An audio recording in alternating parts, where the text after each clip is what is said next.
المرسلين سيدنا ونبينا ومولانا محمد وعلى آله وأصحابه أجمعين. أما بعد، فعن عبد الله بن عمر بن الخطاب رضي الله تعالى عنهما قال قال رسول الله صلى الله عليه وسلم: انما مثل صاحب القرآن كمثل صاحب الإبل المعقلة إن عاهد عليها أمسكها وإن أطلقها ذهبت. وعن أبي موسى الأشعري رضي الله تعالى عنه قال قال رسول الله صلى الله عليه وسلم: تعاهدوا القرآن فإنه أشد تفصيا من الإبل في رحلها، أو كما قال رسول الله صلى الله عليه وسلم. رواه البخاری فی صحیح. محترم حفاظ کرام اور میرے عزیز نئے اور کچھ پہلے حفظ کی تکمیل کرنے والے عزیزوں، رمضان المبارک کا مقدس مہینہ چند ہی روز میں آنے والا ہے. اس مہینے کے خصوصی اعمال میں جہاں روزے کا فریضہ ادا کرنا شامل ہے، وہیں اس مہینے کو قرآن پاک کے ساتھ خاص تعلق حاصل ہے. اللہ تعالیٰ نے قرآن پاک میں رمضان المبارک کا تعارف قرآن کے ذریعے اور قرآن کا تعارف رمضان کے ذریعے فرمایا ہے. اِنَّا أَنزَلْنَاهُ فِي لَيْلَةِ الْقَدْرِ وَمَا أَدْرَاكَ مَا لَيْلَةُ الْقَدْرِ. یہ قرآن وہ قرآن ہے جس کو ہم نے شب قدر میں نازل کیا. اور دوسری جگہ فرمایا: شہر رمضان الذی انزل فیہ القرآن ھدی للناس وبینات من الھدی والفرقان. کہ رمضان کا مہینہ وہ مہینہ ہے کہ جس کے اندر قرآن پاک نازل کیا گیا. تو قرآن کا تعارف اس طرح کہ یہ شب قدر میں نازل کیا گیا ہے، اور رمضان کا تعارف اس طرح کہ یہ وہ مہینہ ہے جس میں قرآن نازل کیا گیا. گویا دونوں کے درمیان چولی دامن کا تعلق ہے اور ایک دوسرے کے ساتھ لازم منظور ہے. اسی وجہ سے رمضان مبارک میں دو عمل کا اہتمام کیا جاتا ہے. ایک تو کثرت تلاوت، حافظ ہو یا غیر حافظ ہو، قرآن پاک پڑھے ہوئے ہیں اور کچھ دینی مزاج ہے تو چاہے سال بھر قرآن پاک اٹھا کر نہ دیکھیں، لیکن رمضان مبارک میں حسب توفیق تلاوت کا اہتمام ہو جاتا ہے. اور زیادہ اہتمام قرآن پاک کا حفاظ کرام کو ہے، جو تراویح کے اندر قرآن پاک کو خود پڑھتے ہیں یا دوسرے سے سنتے ہیں. میں نے ابھی آپ کے سامنے بخاری شریف کی دو حدیث پڑھی ہے. ایک حضرت عبداللہ بن عمر رضی اللہ تعالیٰ عنہ سے مروی ہے اور ایک حضرت ابو موسیٰ اشعری رضی اللہ تعالیٰ عنہ سے. اور ان دونوں روایتوں میں قرآن پاک کے اہتمام کی تاکید کی گئی ہے، اور یہ تاکید نمبر اول حفاظ کرام کے لیے ہے اور نمبر دو قرآن پاک دیکھ کر پڑھنے والے کے لیے. عبداللہ بن عمر رضی اللہ تعالیٰ ارشاد فرماتے ہیں کہ رسول اللہ صلی اللہ علیہ وسلم نے ارشاد فرمایا: انما مثل صاحب القرآن کمثل صاحب الإبل المعقلة ان عاهد عليها امسكها وان اطلقها ذهبت. فرمایا کہ قرآن والے کی مثال اس شخص جیسی ہے کہ جس کے پاس اونٹ ہو اور ان کے پیر میں رسی باندھ کر ان کو بیٹھا دیا ہو۔ اگر اونٹ کی نگرانی کرتا رہے گا تو ان کو روک کر رکھے گا، اور اگر چھوڑ دے گا تو وہ بھاگ جائیں گے۔ ابو موسیٰ اشعری رضی اللہ تعالیٰ عنہ کے روایت کے الفاظ اس طرح ہیں کہ تعاہد القرآن، قرآن کی دیکھ ریکھ کرتے رہو، قرآن کی خبرگیری کرتے رہو۔ فَإِنَّهُ أَشَدُّ تَفَصُّلًا مِنَ الْإِبِلِ فِي عُقْلِهَا، کیونکہ یہ اس سے زیادہ تیزی کے ساتھ نکل جانے والا ہے جتنی تیزی سے اونٹ اپنی رسی سے نکل جاتا ہے۔ اس کی تشریح کرتے ہوئے شراح حدیث یہ فرماتے ہیں کہ اونٹ وہ جانور ہے کہ جب اس کو کہیں بیٹھایا جاتا ہے تو اس کے گھٹنے پر ایک رسی چھلا کی طرح سے ڈال دی جاتی ہے، جس کو عقال کہتے ہیں۔ عرب کے لوگ جو رومال کے اوپر کالی رسی سر کے اوپر رکھتے ہیں وہ عقال ہے، وہ اصل میں اونٹ کے پیر پر چڑھانے والی رسی ہے۔ سفر کے دوران سر پہ ڈال دیا اور جہاں قیام کیا رسی اتار کے اونٹ کے گھٹنے پر چڑھا دی، تو اونٹ کے گھٹنے کو موڑ کر اس میں رسی پہنا دیتے ہیں، یہ پیر اس کا اپنی جگہ پر بندھ گیا۔ جب تک یہ پیر کھلے گا نہیں اٹھ نہیں پائے گا، تو اونٹ کو روکنے کے لیے اپنے پاس محفوظ رکھنے کے لیے ان کے پیر پر رسی چڑھائی جاتی ہے۔ فرمایا کہ اگر اونٹ والا رسی چڑھا کے مطمئن ہو جائے گا کہ اب یہ کہیں جا نہیں سکتا تو اونٹ بھاگ جائے گا۔ کیوں؟ اونٹ کی عادت ہوتی کہ بیٹھے بیٹھے دھیرے دھیرے پیر کو حرکت دیتا رہتا ہے، اور یہ رسی ڈھیلی ہوتی ہے، اوپر اوپر کھسکتی رہتی ہے، اور جب اتنے پر آ گئی کہ جھٹکا مار گرا دے تو رسی گرا کے بھاگ جاتا ہے۔ اور یہ ریگستان کا جہاز ہے، بھاگ گیا تو اس کا پکڑنا بہت مشکل ہے۔ شارحین نے یہ بھی لکھا ہے کہ رسول اللہ صلی اللہ علیہ وسلم نے جو مثال دی ہے اونٹ کی، حالانکہ بہت سے جانور ہیں جو بھاگتے ہیں، یہ اس لیے کہ اونٹ بھاگنے میں سب سے تیز ہے اور اس کا پکڑنا سب سے مشکل ہے۔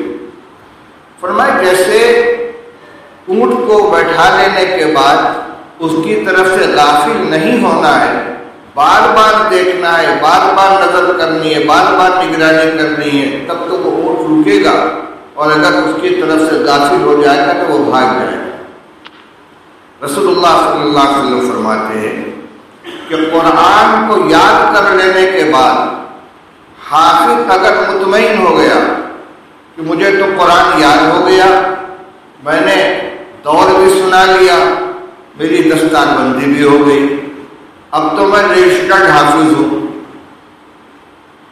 تو اس کو یہ اس کا دھوکہ ہے۔ یاد رکھو قرآن پاک اللہ کا کلام ہے، اور اللہ کی ذات غیور بھی ہے اور غنی بھی ہے، بہت غیرت والی ذات ہے اور بہت مستغنی اور بے نیاز ہے۔ اللہ نے فرمایا اِنَّا نَحْنُ نَزَّلْنَا الذِّكْرَ وَإِنَّا لَهُ لَحَافِظُونَ، ہم نے قرآن کو نازل کیا ہے اور ہم اس کی حفاظت کرنے والے ہیں۔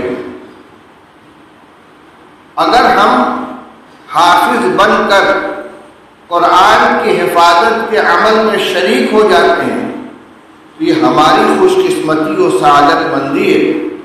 اللہ تعالیٰ اپنے کتاب کی حفاظت کے لیے ہمارے محتاج نہیں ہے، کیونکہ اللہ کی ذات غنی ہے، اور ہم محتاج بن کر، ضرورت مند بن کر، اپنی خوش قسمتی سمجھتے ہوئے اپنے کو قرآن پاک سے جوڑ کر رکھیں گے، اس کو اپنا مشغلہ بنا لیں گے، بار بار پڑھتے رہیں گے، دہراتے رہیں گے، تب تو یہ ہمارے پاس رکے گا۔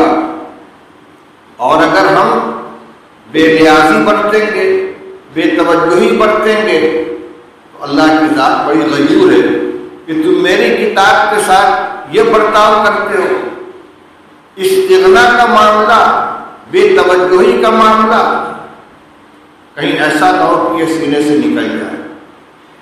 جو بات مجھے آگے کہنی تھی یہیں پر کہہ دوں۔ آج ہمارے نوجوان حفاظ اول تو دوڑ کا اہتمام نہیں کرتے، بار بار اساتذہ اور سرپرستوں کی توجہ دہانی کے بعد بمجبوری خانہ پوری کے لیے رمضان شریف کے قریب ایک دو دور کر لیتے، پھر یہ دور جتنے اہتمام سے ہونا چاہیے کہ دور کے پہلے خود اچھی طرح قرآن پاک کو دہرا کر یاد کر کے مطمئن ہو جائیں، وہ اہتمام نہیں ہوتا۔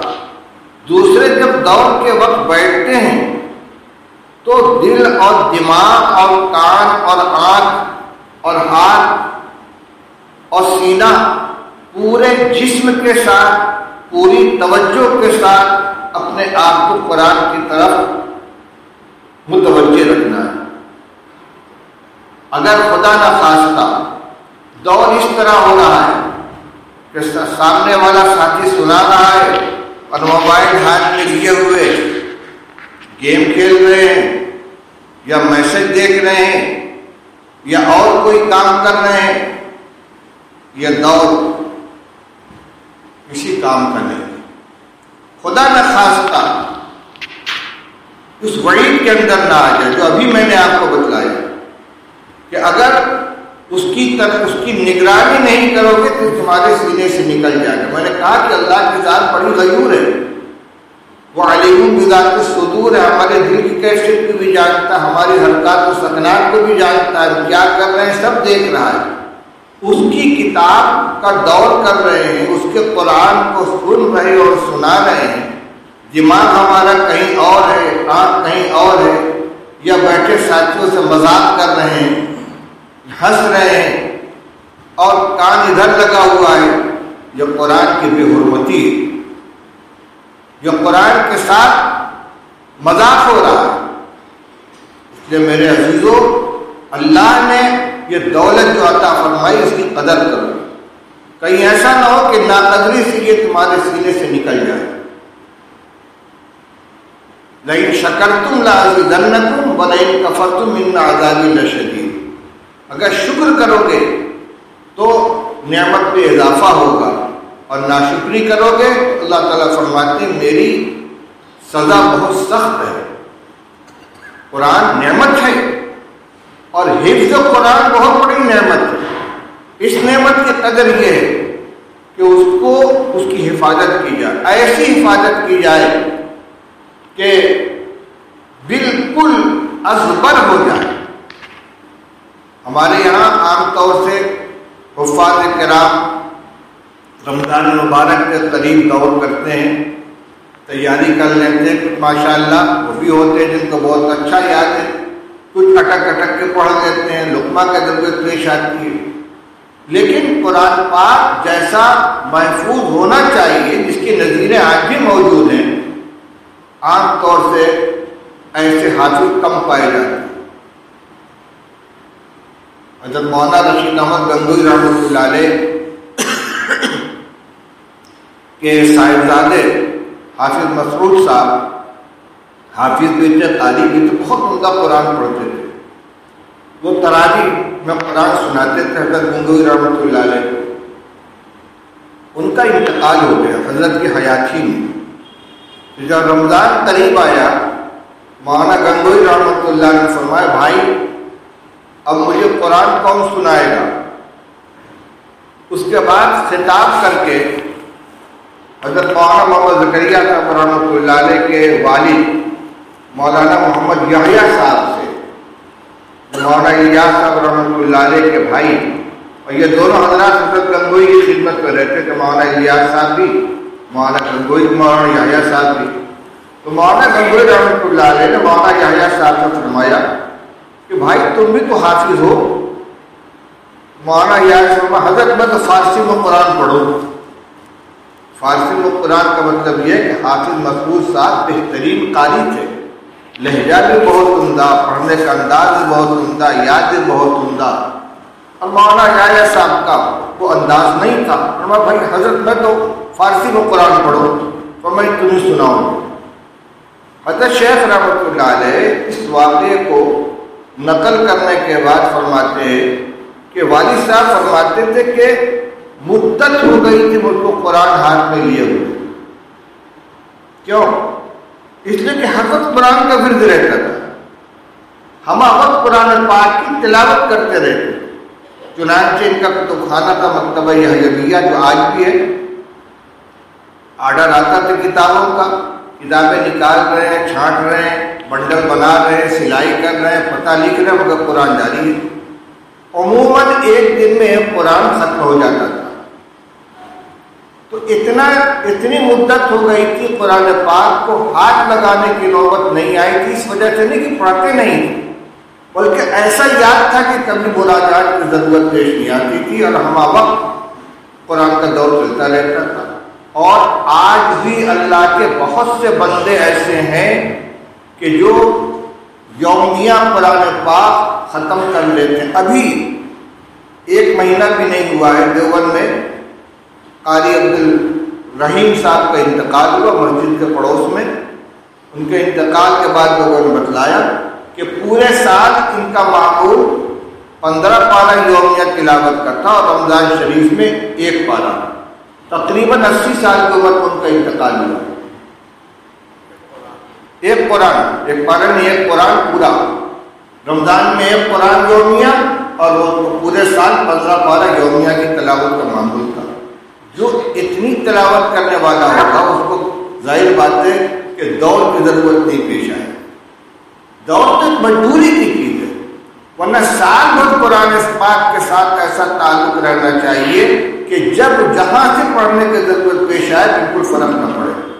مولانا زکریا صاحب رحمۃ اللہ علیہ نے ایک مجلس میں ایک مرتبہ ارشاد فرمایا کہ ساتھیوں کے اندر بات چیت ہونے لگی، بھائی تم کو قرآن کیسا یاد ہے؟ تو کسی نے کہا مجھ کو تو ایسا یاد ہے جیسے سورہ فاتحہ. دوسرے سے پوچھا تم کو کیسا یاد ہے؟ کہ مجھے ایسا یاد ہے جیسے بسم اللہ الرحمن الرحیم.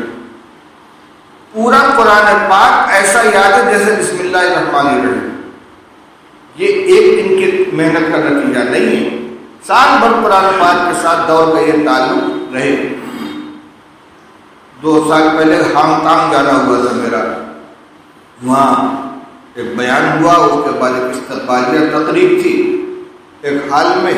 وہاں سے فارغ ہوا تو ایک حافظ صاحب کے بچوں کو پڑھاتے تھے.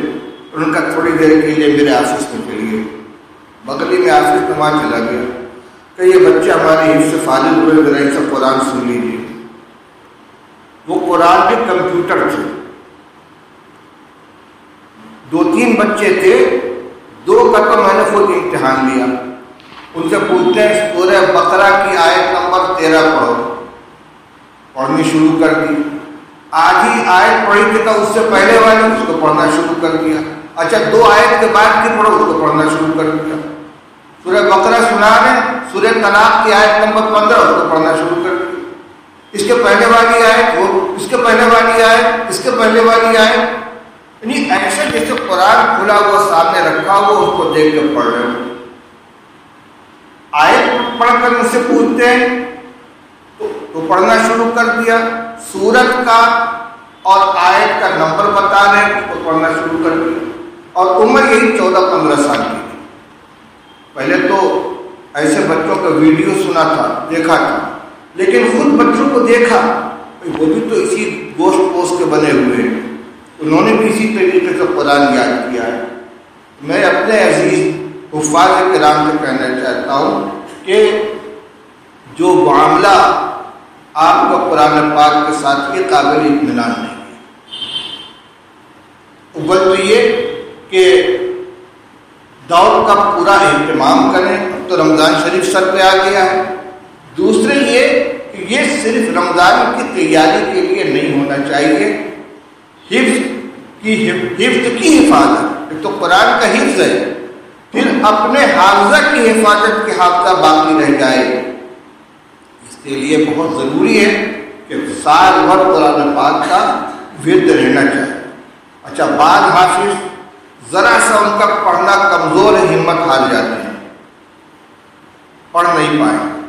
ایک مرتبہ بھی اگر ناغہ ہو گیا، ایک تراجی چھوٹ گئی، پھر آگے بہت مشکل ہو جائے۔ اس لیے تھوڑی محنت کر کے، اگر کچا بھی ہے تھوڑی محنت کر کے کچھ مدد لے کر تراجی کا ناغہ ہرگز نہیں ہونا چاہیے۔ ہمارے محلے میں ایسے حفاظ ہیں اب بھی کہ جن کو 50 سال ہو گیا ہے تراجی پڑھتے ہوئے، اور الحمدللہ پڑھ رہے ہیں۔ ظاہر بات ہے کہ جو 50 سال سے تراجی پڑھ رہے ہیں، اگر انہوں نے 20 سال کی عمر میں تراجی پڑھانی شروع کی ہے تو 70 سال کے 65 سال کے تو ہو چکے ہوں گے۔ جس نے شروع میں محنت کی ہے، یاد کیا ہے، اس کا قرآن اسی طریقے سے آج بھی محفوظ ہے۔ تو میرے بھائیوں، قرآن پاک کی حفاظت اس طرح کریں کہ اپنے لیے اس کو سعادت سمجھے، یہ اللہ کی نعمت ہے۔ میں نے عرض کیا تھا کہ صاحب القرآن میں 2 قسم کے لوگ آتے ہیں، یہ تو حفاظ کرام ہوئے، لیکن جو دیکھ کر قرآن پڑھنے والے حضرات ہیں، تلاوت کرنے والے، وہ بھی صاحب القرآن ہیں۔ ان کو زبانی یاد نہیں لیکن قرآن پڑھنا تو جانتے ہیں۔ ان کا بھی یہی حال ہے۔ جن لوگوں نے بچپن میں قرآن پڑھ لیا اور اس کے بعد تلاوت کا معمول نہیں بنایا، کچھ دنوں کے بعد قرآن اٹھائیں گے، قرآن کچا ہوگا، صحیح تلفظ نہیں ہوگا، صحیح ادائیگی نہیں ہوگی، صحیح پڑھ نہیں پائیں گے۔ اس لیے جو حافظ ہیں وہ دونوں کا اہتمام کریں، تلاوت کا بھی اور دور کا بھی، اور جو حافظ نہیں ہیں وہ سال بھر قرآن پاک کی تلاوت کا معمول رکھیں۔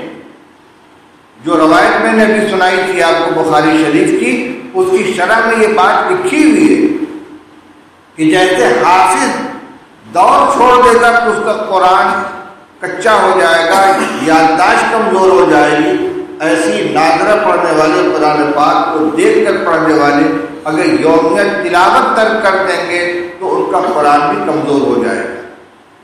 میرے بھائیوں، یہ دور کا جو معمول ہے، ابھی ذہن میں بات آئی، حضرت نبی کریم صلی اللہ تعالی علیہ وسلم کے اوپر قرآن پاک نازل ہوا اور آپ کے سینے میں قرآن محفوظ رکھنے کی ذمہ داری اللہ تعالیٰ نے لے لی۔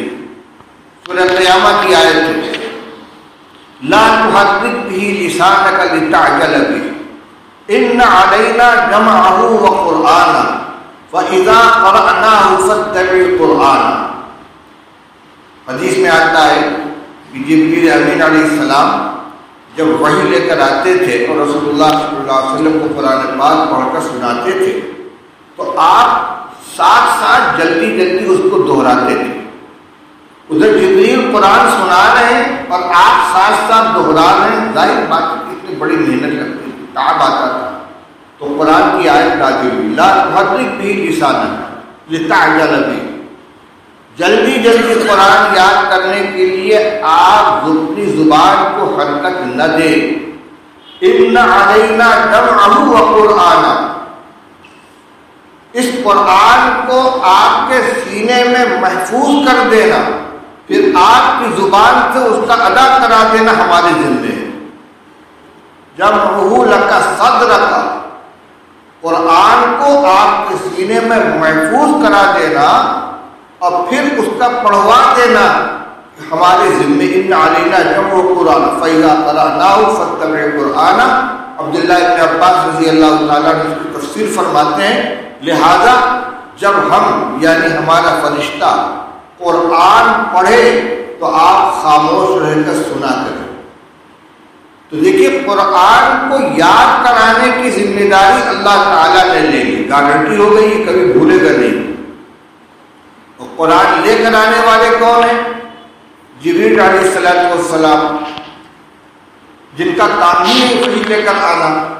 لیکن بخاری شریف میں عبداللہ ابن عباس رضی اللہ تعالیٰ عنہ کی روایت ہے کہ رسول اللہ صلی اللہ تعالیٰ علیہ وسلم جبریل امین علیہ السلام کے ساتھ قرآن پاک کا دور کرتے تھے۔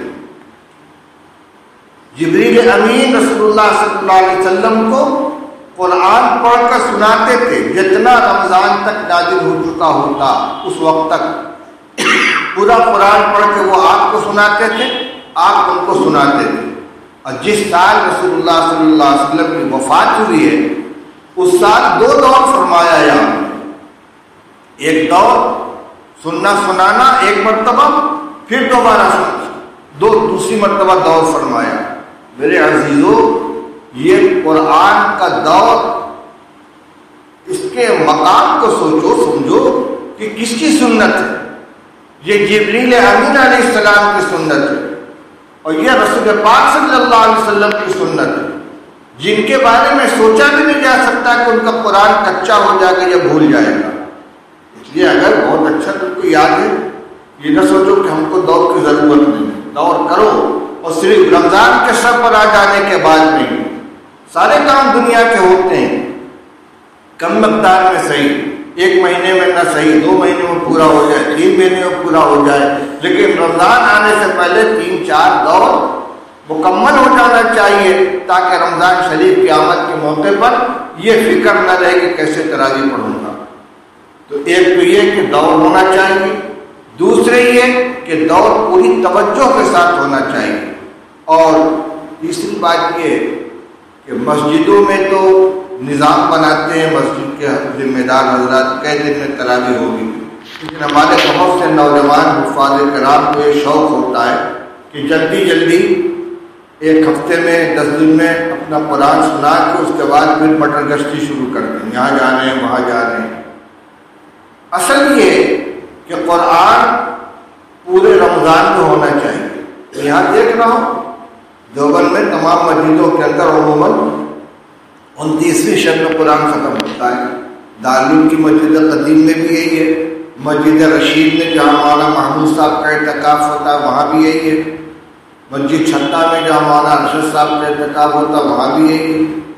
اچھا، جہاں زیادہ ہوتا ہے وہاں بھی مولانا ابراہیم صاحب کے یہاں 3 ختم ہوتا تھا، تو ایسا نہیں کہ 10 دن میں قرآن مکمل کر کے چھٹی نہیں، بلکہ دوسرے عشر میں بھی پورا قرآن، تیسرے عشر میں پورا قرآن۔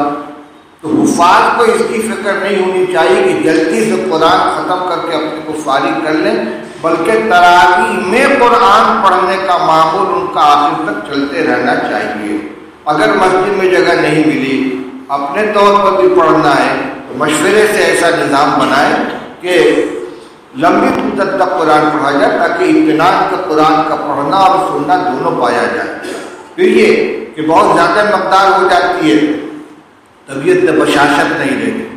اگر 1 پارہ 1.25 پارہ چلتا رہے گا، اطمینان کے ساتھ، بشاشت کے ساتھ، خوشدلی کے ساتھ آدمی قرآن پڑھے گا بھی، اور پڑھنے والا اور سننے والا سنے گا بھی۔ تیسری اور آخری بات یہ ہے کہ یہاں تو الحمدللہ ہمارے پڑھانے والے اساتذہ بھی اس کا اہتمام کرتے ہیں، حافظ عبدالرحیم صاحب رحمۃ اللہ علیہ کے خود اور ان کے تلامذہ، کہ قرآن تجوید ہی کے ساتھ یاد کرایا جائے اور تجوید کے ساتھ پڑھا جائے۔ اب اس عموماً اس کا مزاج بن گیا ہے، ورنہ پہلے یہ 2 چیزیں الگ الگ ہوتی تھی، قاری صاحب الگ اور حافظ صاحب الگ۔ حافظ صاحب کا مطلب یہ کہ یعلمون تعلمون کے ساتھ وہ پڑھ رہے تو چل میں آیا، اور قاری صاحب کا مطلب قرآن اچھی طرح پڑھنا۔ لیکن اب قرآن کو یاد بھی کیا جاتا ہے تجوید کے ساتھ، پھر بھی یاد کر لینے کے باوجود بہت سے حفاظ جب تراویح پڑھانے کے لیے کھڑے ہوتے ہیں تو اتنی تیز رفتاری کے ساتھ قرآن پڑھتے ہیں کہ جو قرآن کی صفات لازمہ ہیں، ضروری صفات ان کی ادائیگی نہیں ہو پاتی، مد لازم بھی صحیح طور سے ادا نہیں ہو پاتا، تو اتنی اجرت نہیں ہونی چاہیے۔ چل نہیں پا رہا ہوں۔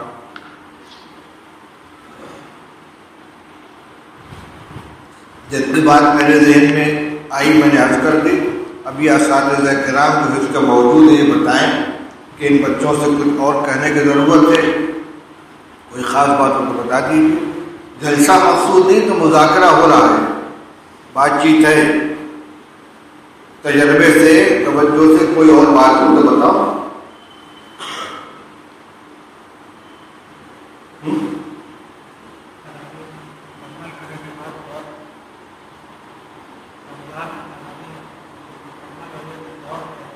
کے بعد. ہاں، رمضان شریف میں حفاظ اپنی اپنی تراویح مکمل کر لینے کے بعد فارغ نہ ہو جائیں، بلکہ اپنا جوڑ بنا کر کسی کے ساتھ دور کرتے رہیں. اگر پہلے عشرے میں ختم ہو گیا ہے قرآن تو کم سے کم 2 دور ہونا چاہیے، اور اگر دوسرے عشرے میں ختم کیا ہے تو 1 دور تو کم سے کم ہونا ہی چاہیے. تو اپنی تراویح ختم کر لینے کے بعد مطمئن ہو کر نہ بیٹھے. اب دیکھیے حالات کیسے رہتے ہیں. رات کو مسجدیں کھلی رہتی ہیں کہ بند رہتی ہیں، لیکن جو بھی شکل ہو، چاہے اپنے گھر میں بیٹھ کر پڑھنا پڑے، کسی دوسرے کے گھر میں جا کر، رمضان شریف میں رات کو جگ کر حافظ کے دور کا جو سلسلہ چلتا رہتا تو وہ باہر جاری رہنا چاہیے. یہ ہمارے حفاظ کرام جو ذمہ دار اس کی ترتیب بنائیں گے کہ کون کس کے ساتھ دور کرے گا اور کہاں کرے گا. لاک ڈاؤن کی وجہ سے دور کا سلسلہ بند نہیں ہونا چاہیے.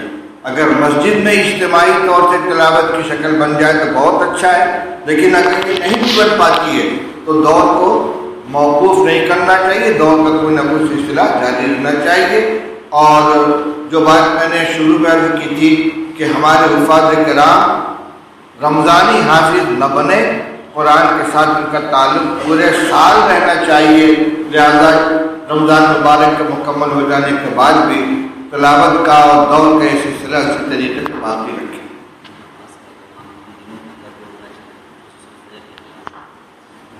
حافظ لوگوں سے پھیرنے کی ضرورت ہے. حافظ صاحب مولانا صاحب یہ کہہ رہے ہیں کہ حفاظ کرام سے یہ بھی کہہ دیا جائے کہ پورے سال فجر سمیت نماز پنجگانہ باجماعت کا اہتمام بھی ضروری ہے. کہنے کی ضرورت ہے اس کی. عام لوگوں سے کہا جاتا ہے حافظ صاحب تو امامت کرتے ہیں، جتنے لوگ ان کے پیچھے کھڑے ہوں ان کے امام ہیں. امام کس کے لیے کہا گیا ہے افضل القوم، پوری جماعت کے اندر جو سب سے افضل ہوتا ہے وہ امام ہوتا ہے.